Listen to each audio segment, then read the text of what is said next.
नमस्कार छात्रों, एक बार फिर से आप सभी का स्वागत है। सहर्ष स्वीकारा है कविता का भाग 2 लेकर आज मैं उपस्थित हुई हूँ। भाग 1 हम पूर्ण कर चुके थे।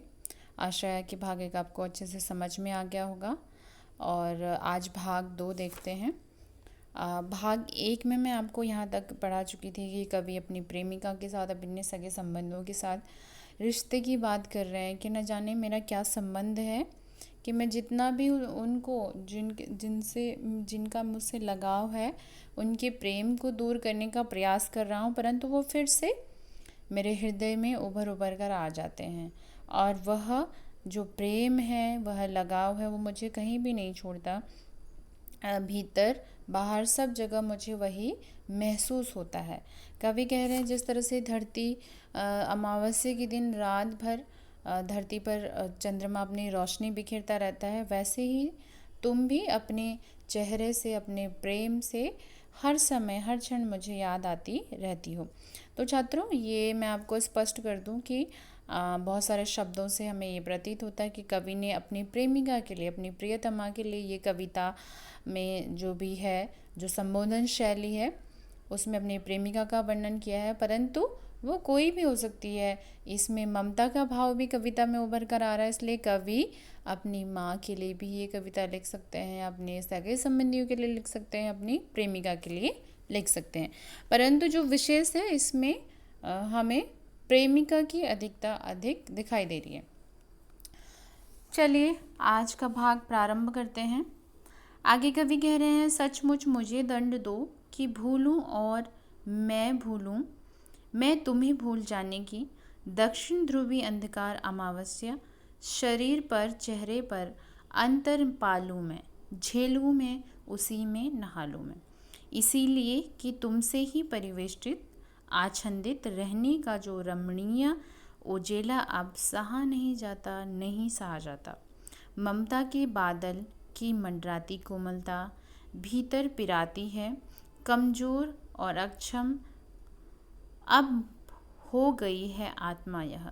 झटपटाती छाती को भविष्यता डराती है, बहलाती सहलाती आत्मीयता बर्दाश्त नहीं होती। सो छात्रों, कैसे लिखेंगे? प्रस्तुत पंक्तियाँ हमारी पाठ्यपुस्तक आरोह भाग 2 के श्रेष्ठ स्वीकारा है कविता से ली गई है, जिसके रचयिता कौन से हैं? गजानन माधव मुक्तिबोध जी हैं। और आप व्याख्या देख लेते हैं। वह क्या करें? कवि वास्तव में यहाँ पर कवि उस प्रेम को भूलना चाहते हैं, इसलिए कवि कह रहे हैं कि मुझे क्या दो? दंड दो। सचमुच, सचमुच मीन्स वास्तविक रूप में मुझे क्या दो?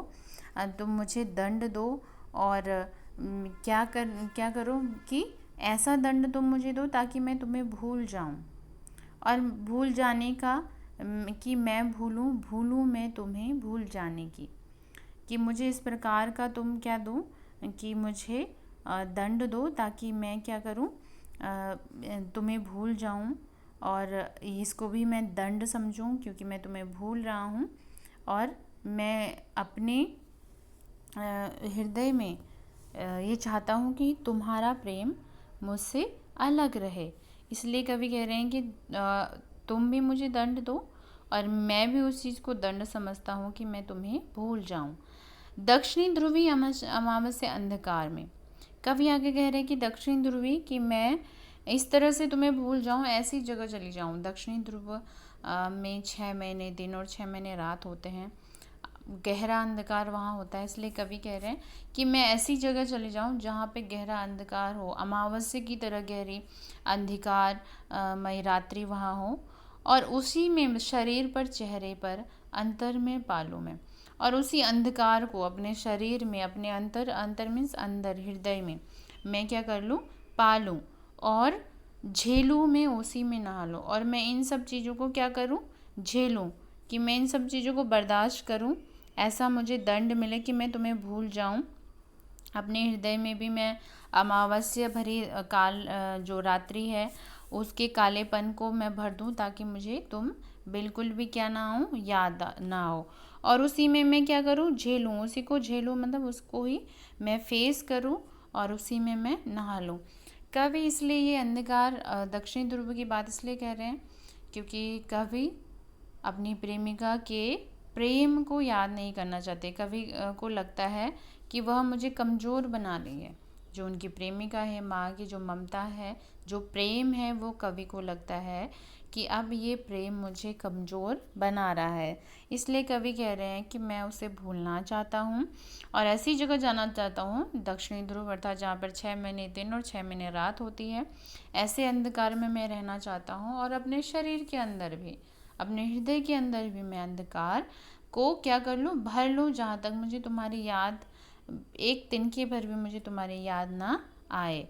इसलिए कवि अपनी प्रेमिका को, अपनी प्रेयसी को भूलना चाहते हैं, क्योंकि उन्हें लगता है कि उनका प्रेम उन्हें क्या बना रहा है, कमज़ोर बना रहा है।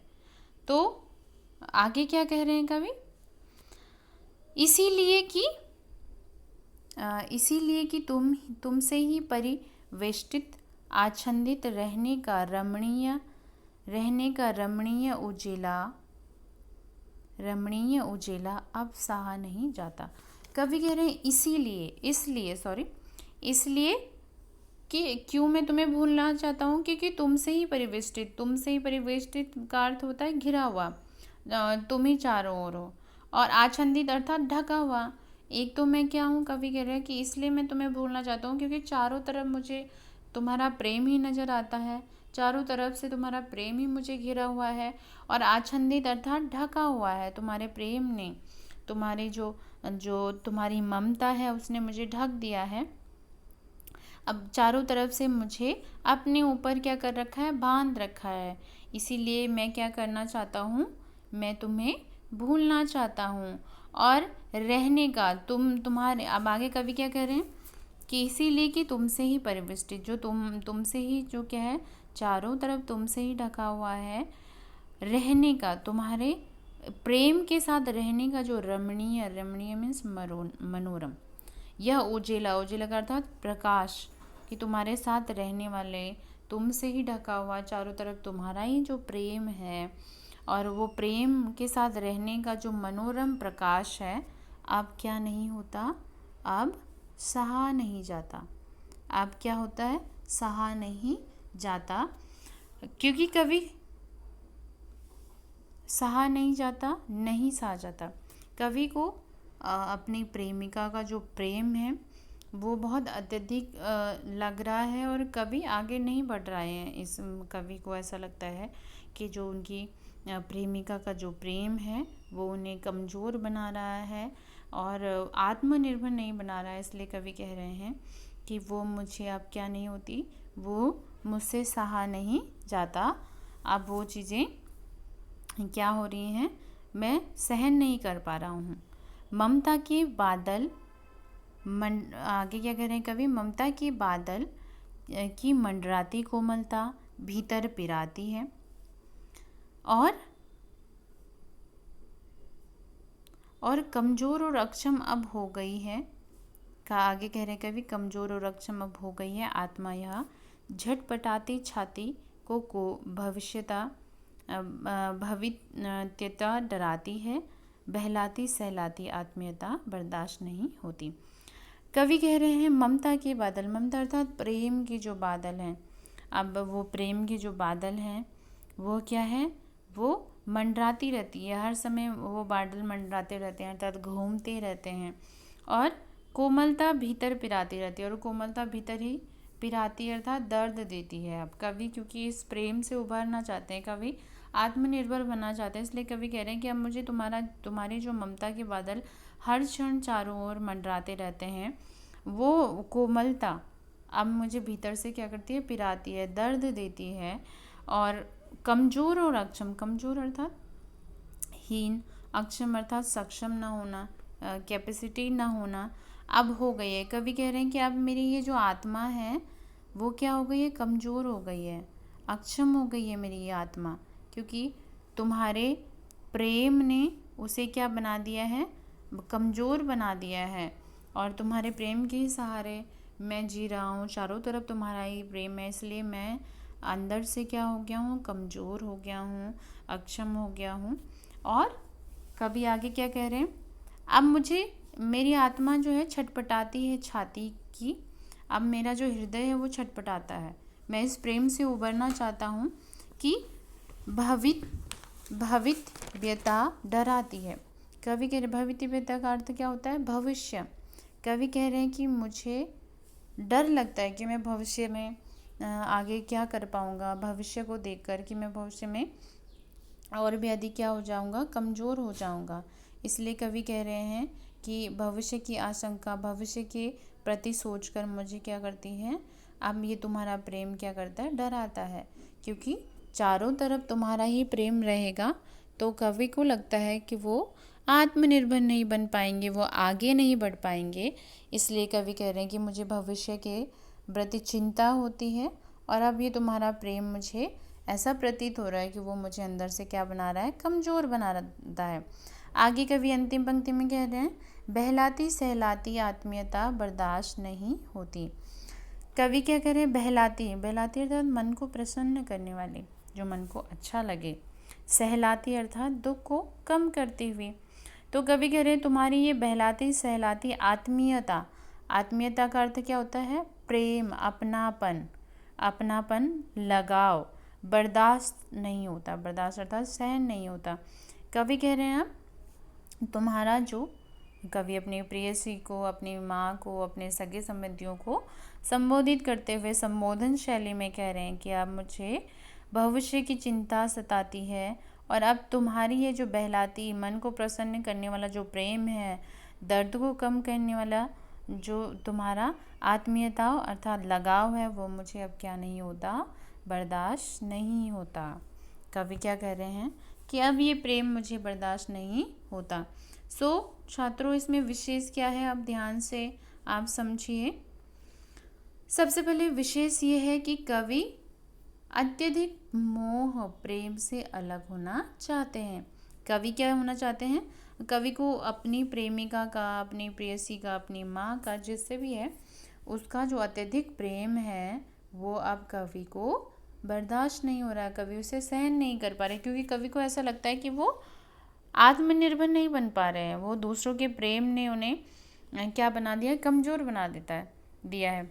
होता है ना कभी कभी किसी से अत्यधिक प्रेम भी उसके आगे न बढ़ने का कारण होता है। फॉर एग्ज़ाम्पल हमारे माता पिता अगर हमसे अत्यधिक प्रेम करें और प्रेम से ही वो हमें कहीं जाने ना दें, कहीं हमें आगे ना बढ़ने दें और उन्हें हमेशा हमारे प्रति डर रहे, तो फिर हम कभी बाहरी दुनिया को देख ही नहीं पाएंगे। ऐसा प्रेम होना भी क्या है, ऐसा प्रेम होना भी अत्यधिक क्या है, गलत है, जो कि हमें आगे बढ़ने से क्या करते हैं, रोक दे। तो कवि इस ऐसे प्रेम से मुक्ति पाना चाहते हैं। साथ में ही क्या है, संबोधन शैली है। अंधकार अमावस्या में क्या है, रूपक अलंकार है। ठीक है, आगे क्या कवि कह रहे हैं कि इसलिए आगे कह रहे हैं कवि कि किस तरह से कवि को ऐसा लगता है कि उनका जो प्रेम है, जो अपनों का जो प्रेम है वो अब अत्यधिक हो गया, इसलिए कवि आत्मनिर्भर बनना चाहते हैं। बहलाती सहलाती में क्या है, स्वर मैत्री है। ठीक है, और संबोधन शैली है। साधारण हिंदी खड़ी बोली में ये कविता लिखी गई है, मुक्तक छंद का प्रयोग किया गया है। और यहाँ पर आगे किस तरह से कवि ने सहा नहीं जाता, नहीं सहा जाता।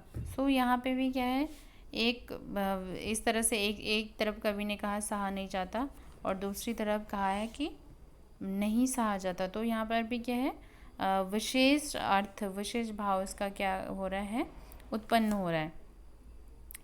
और आगे क्या कह रहे हैं कवि, किस तरह से